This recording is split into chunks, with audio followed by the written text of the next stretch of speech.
মুসলমান, এরা ঐক্য, বাংলাদেশকে এরা ভালোবাসে, এদের শিকড় দিল্লিতে না, এরা স্বাধীনতা সংগ্রাম পরবর্তী যত সংগ্রাম এই বাংলার মাটিতে হয়েছে, একে একে মিলে সকলে মিলে আন্দোলন করেছে। এই বাংলাদেশ রক্ষা করার দায়িত্ব তাদের। ওই দিল্লির গুলিকে হুঁশিয়ার করে দিতে চাই, বাংলাদেশের মুসলমান, হিন্দু, বৌদ্ধ, খ্রিস্টানদের ঐক্য বিনষ্ট করতে চেষ্টা করবেন না, তাহলে সমতুত জবাব পাবেন আমাদের বাংলাদেশের সকল মুসলমানরা।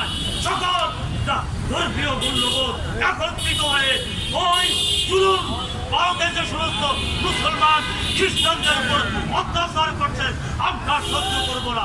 আজকের এই যে অনুষ্ঠানটি আয়োজন করছেন জাতীয় গণতান্ত্রিক পার্টি জাকপার পক্ষ থেকে সংহতি জানিয়ে আমি আমার বক্তব্য শেষ করছি।